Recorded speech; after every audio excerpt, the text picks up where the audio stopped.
This ensured a fair geographical share of its member from all the regions of the country.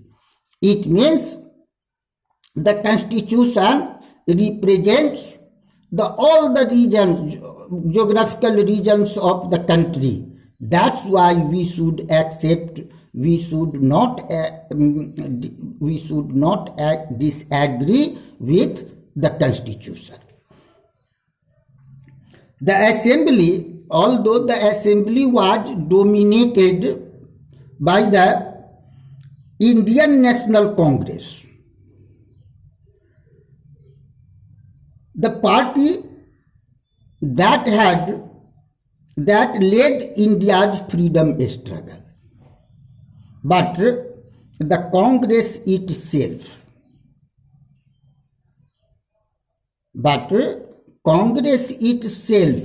included a variety of political groups or organizations and opinions who were not agree with the ideologies of the Congress.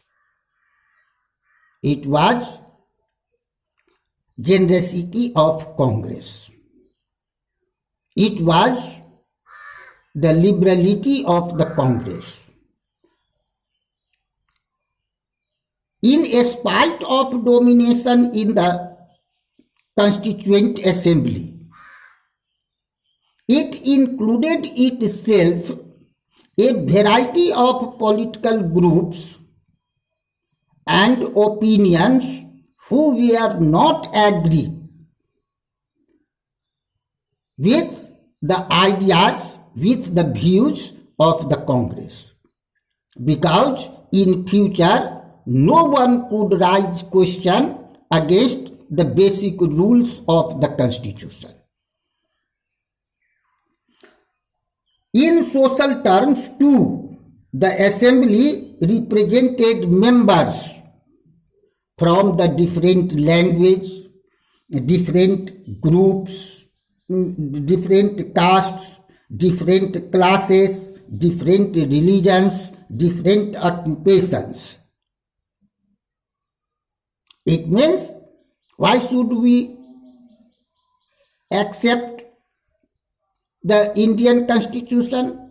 Because the Constituent Assembly represented the different social groups, like different language groups, different caste groups, different classes, different religious groups, different occupational groups. Even if the Constituent Assembly was elected by universal adult franchise, its composition would not have been very different. It means, now many persons may raise questions that why was Constituent Assembly not elected by through adult franchise? Dear students, after a long experiences, after a long experiments, we find that if the assembly was elected by universal adult franchise, its composition would have not been very different that we find today. Finally, next, the manners of working of the Constituent Assembly. Its working manner was so that it could not deny any social groups and political groups from the representations. The Constituent Assembly worked in a systematic. How did Constituent Assembly work? So it worked in a way, in the following ways. It worked systematic, open and consensual manner. First of all, some basic principles were decided and agreed upon. Some basic principles or basic rules of the constitutions were decided and agreed by all the members. How? Then a drafting committee was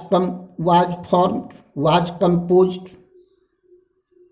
chaired by Dr. Bhimrao Ambedkar,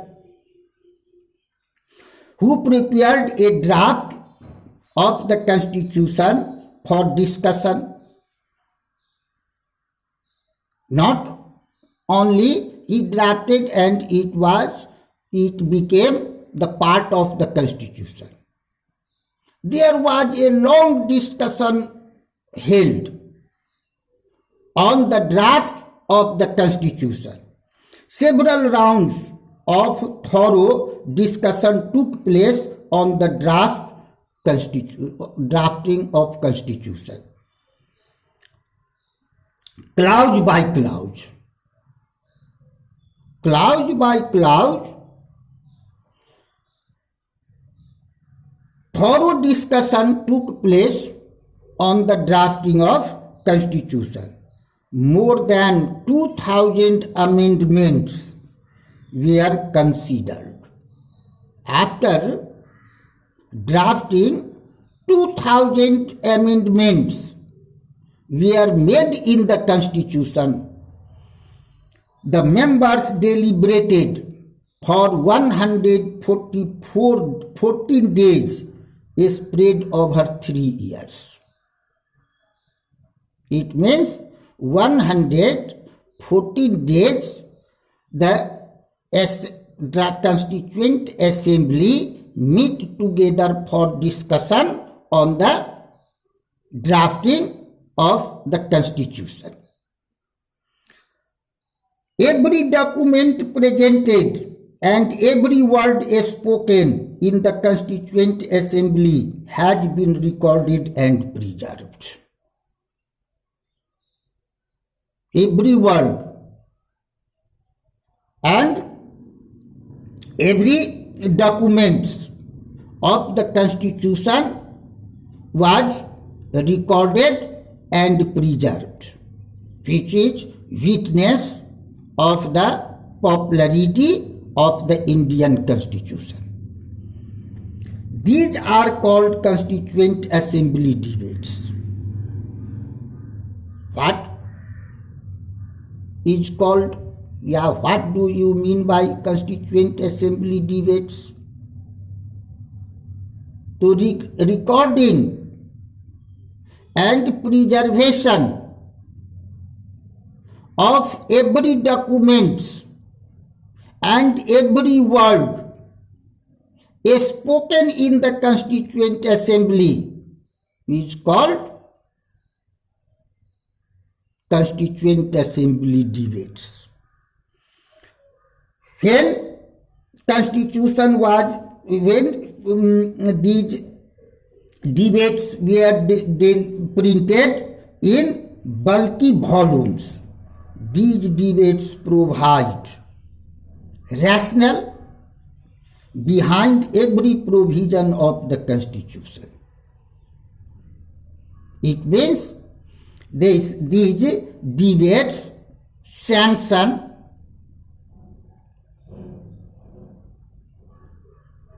the every provision of the Constitution.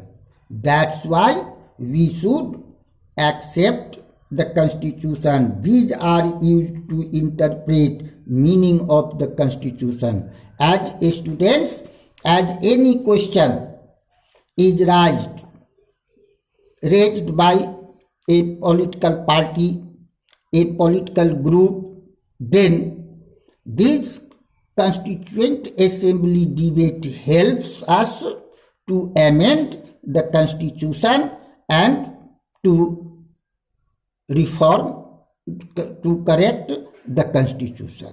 Okay, Jai.